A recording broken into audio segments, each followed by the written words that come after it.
அனைவருக்கும் வணக்கம். ரொம்ப முக்கியமான ஒரு வீடியோ வந்து முழுமையாக பாருங்கள். இப்போ நம்மளுடைய வீடியோஸை தொடர்ந்து பார்த்துட்ருக்கக்கூடிய ஸ்டூடெண்ட்ஸாக இருக்கட்டும், அல்லது நம்மளுடைய புக்ஸு வாங்கி படிக்கக்கூடிய ஸ்டூடெண்ட்ஸாக இருக்கட்டும், ஸோ நீங்கள் வந்து கட்டாயம் வந்து பாருங்கள். நம்ம யூடியூப்பில் ஒரு வீடியோ பதிவு நம்ம வந்து போடுறோம் அப்படின்னா, ஏற்கனவே தொடர்ந்து நம்ம சேனலை ஃபாலோ பண்ணிகிட்டு இருக்கக்கூடிய ஸ்டூடெண்ட்ஸுக்கு வந்து தெரியும். அந்த இன்ட்ரோடக்ஷன்லேயே நான் என்ன சொல்லுவேன்னா, ஸ்கூல் புக்கை படிச்சுட்டு இந்த வீடியோ வந்து பாருங்கள் அப்படின்னு தான் நான் வந்து சொல்லுவேன். ரீசன் என்ன அப்படின்னா, டைரெக்டாக ஒரு வீடியோ வந்து பார்க்கும்போது கொஷின்ஸ் வந்து புரியாது. ஸ்கூல் புக்கு ஒன்ஸ் ரீட் பண்ணிவிட்டு பார்க்கும்போது அந்த கொஷின்ஸ் வந்து புரியும். அதே மாதிரி ஏதாவது ஒரு சின்ன மிஸ்டேக் ஆனால் கூட அது உங்களால் அண்டர்ஸ்டாண்ட் பண்ண முடியும்.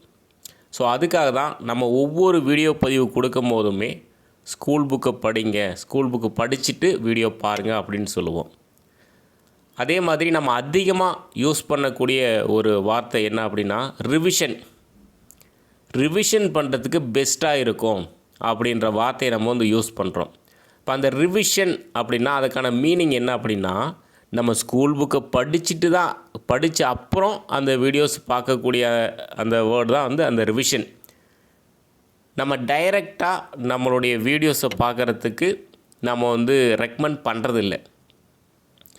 ரீசன் என்னென்னா, எல்லாத்துக்குமே சோர்ஸ் எது அப்படின்னா ஸ்கூல் புக்கு தான். அப்போ நம்ம வீடியோவில் கொடுக்கக்கூடிய கொஷின்ஸை தான் புத்தகமாக நம்ம வந்து கொடுக்குறோம். அது எல்லாருக்குமே தெரியும். வீடியோவில் இருக்கக்கூடிய கொஷினை தான் ஃபஸ்ட்டு வீடியோ கொடுத்துட்றோம். வீடியோ கொடுத்துட்டு அதுக்கப்புறம் தான் அந்த வீடியோவில் இருக்கக்கூடிய கொஷின்ஸை வந்து புத்தகமாக நம்ம வந்து வெளியிடுறோம். ஸோ அப்படி கொடுக்கும்போது சில மிஸ்டேக், ரொம்ப ரேர் தான், ஒரு சில மிஸ்டேக் ஆகிறதுக்கான வாய்ப்பு இருக்குது. அதே மாதிரி நம்ம கொடுக்கும்போது கூட ஒரு சின்ன மிஸ்டேக் ஆகிரும். அந்த மிஸ்டேக் நம்ம அந்த வீடியோவுக்கு கீழே நம்ம வந்து மென்ஷன் பண்ணுறோம். ஒரு சில ஸ்டூடெண்ட்ஸ் வந்து சொல்லுவாங்க, அதை நம்ம வந்து பின் பண்ணி கூட வைக்கிறோம். ஸோ அடுத்தடுத்து அதே மாதிரி புத்தகன்றது நம்ம அதில் இருக்கிறதா வெளியிடுறோம். மிஸ்டேக் இருந்தால் அடுத்த எடிஷனில் வந்து நம்ம வந்து சரி பண்ணிக்கிறோம். ஸ்கூல் புக்லேயே கூட பார்த்திங்கன்னா ஒரு சில இடத்துல இயர்ஸ் மிஸ்டேக்காக இருக்கும். ஸோ அந்த மாதிரி இருக்கிறதெல்லாம் அடுத்தடுத்த எடிஷனில் நம்ம வந்து சரி பண்ணுறோம். நம்ம மிஸ்டேக் பண்ணதை நம்ம வந்து அது சரின்னு சொல்ல வரல. மிஸ்டேக் பண்ணுறது இயல்பு தான், அதை நம்ம வந்து சரி பண்ணிக்கிறோம். நம்ம சரி பண்ணிக்கிட்டு அடுத்தடுத்து நம்ம வந்து புத்தகங்கள் வெளியிடும் போது அப்டேட் பண்ணி நம்ம வந்து கொடுக்குறோம். அதே மாதிரி ஒரு பார்ட் டைமாக வேலைக்கு போய் படிக்கிறவங்களுக்கு தெரியும் நம்மளுடைய புக்கோட வேல்யூ என்ன அப்படின்னு சொல்லிட்டு. ஒரு லெசன் எடுத்து நீங்கள் ஸ்கூல் புக்கை சும்மா ரீட் பண்ணிவிட்டு நம்ம புக்கில் போய் படிங்க, அப்படியே லைன் பை லைன் கொஷின் நம்ம வந்து கொடுத்துருப்போம். இதுவே ஒரு ஃபுல் டைம் படிக்கக்கூடிய ஸ்டூடெண்ட்ஸுக்கு நிறைய டைம் இருக்கும், ஸ்கூல் புக்கு நல்லா படிப்பாங்க. அதுக்கப்புறம் இந்த மாதிரி மெட்டீரியல் படிக்கும்போது அவங்களுக்கு வந்து அந்த அண்டர்ஸ்டாண்ட் ஆகும். பார்ட் டைமாக படிக்கக்கூடிய ஸ்டூடெண்ட்ஸுக்கு பார்த்திங்கன்னா டைம் இருக்காது. கிடைக்கக்கூடிய கொஞ்சம் டைமில் நம்ம வந்து ஸ்பீடாக படித்து முடிக்கணும். அந்த மாதிரி ஸ்டூடெண்ட்ஸுக்கெல்லாம் நம்மளுடைய புக்கு பார்த்திங்கன்னா ரொம்ப ஒர்த்தாக இருக்கும். நிறைய ஸ்டூடெண்ட்ஸு புக்கு வாங்கி படித்து நிறைய வேலைக்கு போயிருக்காங்க. எவ்வளோ ஃபீட்பேக்கு 2020 நம்ம வந்து இதை வந்து பண்ணுறோம். அப்படியே ஃபீட்பேக்கெல்லாம் பார்த்திங்கன்னா அப்படியே பேராக வரும். ஸோ அந்தளவுக்கு ஒர்த்து இருக்காங்க அப்படின்னா அந்த ஃபீட்பேக் வந்து நமக்கு வந்து கொடுக்குறாங்க. நம்ம புக்கு போட்டு சேல்ஸ் பண்ணணும் அப்படின்னு சொல்லிவிட்டு நம்ம வந்து இதை பண்ணல. நம்ம வந்து ஒரு தரமான வீடியோ வந்து படிக்கக்கூடிய ஸ்டூடெண்ட்டுக்கு வந்து வீடியோ கொடுக்கணும் அப்படின்னு சொல்லி தான் நம்ம வந்து வீடியோ வந்து கொடுக்க ஆரம்பித்தோம். யூடியூப்பில் வீடியோ கொடுக்க ஆரம்பித்தோம் ஒவ்வொரு லெசன் வைஸாக எடுத்து. அது எல்லா ஸ்டூடெண்ட்டுக்கும் பிடிச்சி போனதுனால அது நம்மக்கிட்ட வந்து பிடிஎஃபாக கொடுங்கன்னு ஸ்டூடெண்ட்ஸ் வந்து நிறைய பேர் கேட்டதுனால அதனால தான் நம்ம வந்து புக்கு அப்படின்ற ஒரு கான்செப்டுக்கே வந்தோம். அதனால் நம்ம வந்து ஒவ்வொரு லெசனுமே வீடியோ கொடுத்துட்டு தான் வந்து நம்ம வந்து புக்ஸாக பண்ணுறோம். படித்த ஸ்டூடெண்ட்ஸுக்கு வந்து நல்லாவே தெரியும் அந்த புக்கு வந்து எந்த அளவுக்கு ஒர்த்தாக இருக்குது அப்படின்னு சொல்லிட்டு. 1, 2 மிஸ்டேக் வர்றது இயல்பு தான். அதை வந்து நம்ம சரி பண்ணிக்கிறது தான். நிறைய ஸ்டூடெண்ட்ஸ் எனக்கு வந்து சார் இது சின்ன மிஸ்டேக் இருக்குது, அடுத்த எடிஷன் வந்து சரி பண்ணிக்கோங்க அப்படின்னு சொல்லுவாங்க. நம்ம அதை நோட் பண்ணி வச்சு டைரி வச்சுருக்கோம். நம்ம எப்போவுமே ஏதாவது சின்ன மிஸ்டேக் வரும்போது கரெக்டாக நோட் பண்ணி வச்சு அடுத்த எடிஷனில் நம்ம வந்து அப்டேட் பண்ணி கொடுத்துட்றோம். உங்களுக்கு வந்து ஏதாவது ஒரு சந்தேகம் இருக்குது அப்படின்னா, ஏதோ ஒரு லெசன் சந்தேகம் இருக்குன்னா நம்ம வீடியோவும் கொடுத்துருக்கோம். ஜஸ்ட் வீடியோ கிளிக் பண்ணிங்கன்னா கீழே கமெண்டில் போனீங்கன்னா நிறைய ஸ்டூடெண்ட்ஸ் வந்து போட்டிருப்பாங்க. அது நம்மளும் வந்து பின் பண்ணி வச்சுருப்போம். அதை பார்த்து நீங்கள் வந்து சரி பண்ணிக்கலாம்.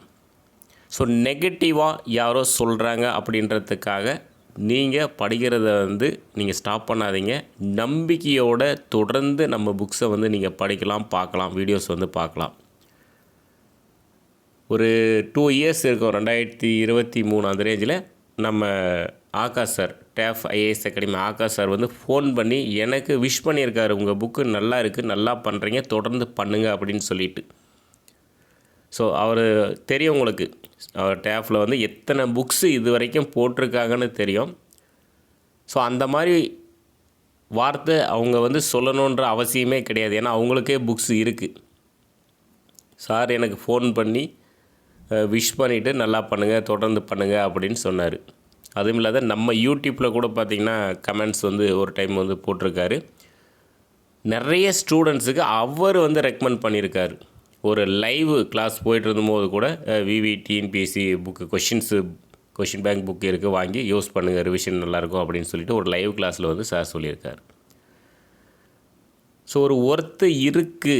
அதனால தான் அந்த வார்த்தை வந்து நமக்கு வந்து ஒரு பாராட்டாக நமக்கு வந்து வருது. இதே Krishoba academy sir, Krishnan sir, நான் அவருடைய ஸ்டூடெண்ட்டு தான். 2018 டெஸ்ட் பேட்சில் நான் வந்து படித்தேன். கிட்டத்தட்ட ஒரு 7 வருஷமாக எனக்கு வந்து கிருஷ்ணன் சாரை வந்து தெரியும். ஒரு டைம் கூட நான் வந்து நம்ம புக்ஸை வந்து ரிவ்யூவுக்காக நான் வந்து போடுங்க சார் அப்படின்னு நான் இது வரைக்கும் கேட்டதில்லை. சார்கிட்ட மட்டும் கிடையாது, எந்த ஒரு யூடியூப் சேனல்லையுமே நான் வந்து புக்ஸு வந்து ரிவ்யூ போடுங்க அப்படின்னு கேட்டது கிடையாது. ஆனால் சின்ன சின்ன யூடியூப் சேனல் வச்சுருக்கவங்க எங்கிட்ட கேட்டிருக்காங்க. அவங்களுக்கு வந்து ஃப்ரீயாக புக்கு வந்து அனுப்பிவிடுவோம், அவ்வளோதான். இது வரைக்கும் ப்ரொமோஷன் பண்ணுறதுக்காக ₹1 கூட நான் செலவு பண்ணது கிடையாது. ஆனால் புக்ஸு வந்து நிறைய சேல் ஆகும். ரீசன் என்ன தெரியுங்களா? வாங்கி பயன்படுத்தக்கூடிய ஸ்டூடெண்ட்ஸ் வந்து படிச்சுட்டு ஒர்த்தாக இருக்காங்காட்டிக்கும் மற்ற ஸ்டூடெண்ட்ஸுக்கு வந்து ரெக்கமெண்ட் பண்ணுறாங்க. ஸோ அப்படி தான் இது வரைக்கும் போயிருக்கு. ப்ரொமோஷன் அப்படின்ற சப்ஜெக்ட்டுக்கே நான் இது வரைக்கும் நான் போனதே கிடையாது. இப்போ கிருஷ்ணன் சார் இப்போ குரூப் 4 எக்ஸாம் அனௌன்ஸ்மெண்ட் வந்த அப்புறம் கிருஷோபா கிட் அப்படின்னு சொல்லிட்டு வீடியோ போட்டார். அது அவராக போட்டது. நம்ம இது வரைக்கும் நம்ம சார்கிட்ட கேட்டது கிடையாது. அவர் போட்டதுக்கு ஒரு ரீசன் இருக்குது. அவரை நம்ம புக்கை வந்து யூஸ் பண்ணுறாரு. யூஸ் பண்ணதுனால ஒர்த்தாக இருக்கிறதுனால ஸோ சாரை ஃபாலோ பண்ணக்கூடிய ஸ்டூடெண்ட்ஸு யூஸ்ஃபுல்லாக இருக்கும் அப்படின்றதுக்காக சார் வந்து ரெக்கமெண்ட் பண்ணார். மற்றபடிக்கு ஒர்த்து இல்லைனா இவ்வளோ தூரம் வந்து வந்திருக்காது. சின்ன சின்ன மிஸ்டேக் வர்றது இயல்பு தான். அதை நம்ம வந்து சரி பண்ணிக்கிட்டு தான் நம்ம வந்து அடுத்தடுத்த ஸ்டெப்பு நம்ம வந்து போயிட்டுருக்கோம். ஸோ எல்லாருமே அப்படி தான். மிஸ்டேக் இல்லாத பர்சன் கிடையாது. அதை கடந்து போகாமல் அதை ஏற்றுக்கிட்டு அதை சரி பண்ணிக்கிட்டு அடுத்த ஸ்டெப் வந்து போகணும். ஸோ தொடர்ந்து நம்பிக்கையோடு வந்து படிங்க. ஸோ பார்த்துக்கலாம். ஏன்னா எக்ஸாமுக்கு வந்து இன்னும் குறைவான நாட்கள் தான் வந்து இருக்குது. ஸோ இந்த மாதிரி டைமில் ஒரு நெகட்டிவான ஒரு விஷயம் போட்டால் ஒரு ரீச் ஆகும் அப்படின்னு தெரிஞ்சிட்டு பண்ணக்கூடியது தான். ஸோ உங்களுக்கு வந்து நெகட்டிவ் ஃபீட்பேக் வந்தால் அதை விட்டுட்டு நீங்கள் நம்ம புக்கில் வந்து படிங்க, பார்த்துக்கலாம். தேங்க்யூ.